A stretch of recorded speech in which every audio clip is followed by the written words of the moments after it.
എന്റെ മകളുടെ വിവാഹം നടക്കുമ്പോൾ, ചെറുപ്പക്കാരെ സ്വന്തം വിവാഹം നടക്കുമ്പോൾ എന്റെ പ്രിയപ്പെട്ട നബി സല്ലല്ലാഹു അലൈഹി വസല്ലം തങ്ങൾക്ക് ഇഷ്ടപ്പെട്ട സദസ്സായിരിക്കണം.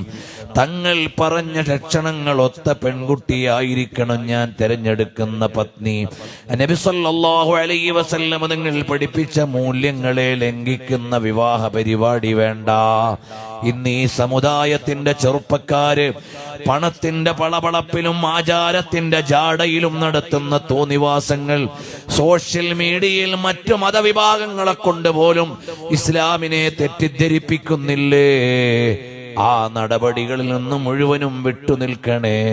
വളരെ ലളിത മനോഹരമായി നടത്താൻ പറഞ്ഞ കല്യാണം ഇന്ന് മഞ്ഞ കല്യാണവും ചുവന്ന കല്യാണവും കറുത്ത കല്യാണവും ജാടക്കല്യാണവും പറഞ്ഞ് ഏതെല്ലാം മൂല്യങ്ങളെയാണ്, ഏതെല്ലാം ദൂർത്തുകളാണ് വലിച്ചു വെച്ചത്.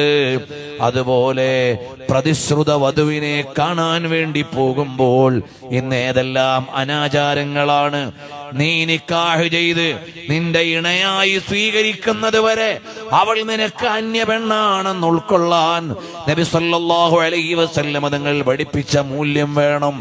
അത് പണയം വെച്ചിട്ട് ഞാൻ വലിയ നബി സല്ലല്ലാഹു അലൈഹി വസല്ലങ്ങളുടെ ആളാന്ന് പറഞ്ഞിട്ട് കാര്യമില്ല. പെണ്ണു കാണാൻ പോകുന്നതിന് നിയമങ്ങളുണ്ട്, അതിന് നിഷ്ഠകളുണ്ട്. ആ ചിട്ടകളൊക്കെ ലംഘിച്ചുകൊണ്ട് ഏതോ ചില നാട്ട് നടപ്പുകളുടെയും ജാടകളുടെയും കിടമത്സരങ്ങളുടെയും പേരിൽ ഈ സമുദായത്തിന്റെ മക്കൾ ഇന്ന് എവിടെയെല്ലാം എന്തെല്ലാം കോലാഹലങ്ങളാണ്, കോമാളിത്തരങ്ങളാണ് കാണിച്ചുകൊണ്ടിരിക്കുന്നത്. വ്യത്യസ്തമായത് കാണിക്കണമെന്ന് പറഞ്ഞ് മണവാളൻ പോകുന്ന കോലങ്ങൾ എന്തെല്ലാം, രീതികൾ എന്തെല്ലാം, ഭാവങ്ങൾ എന്തെല്ലാം.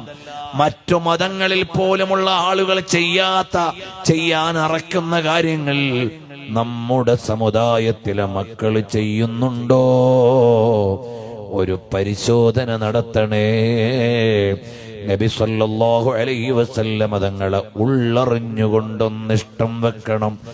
എന്റെ ജീവന്റെ അവസാനമായാലും നബി സല്ലല്ലാഹു അലൈഹി വസല്ലം തങ്ങളെ വിട്ടുകൂടാ.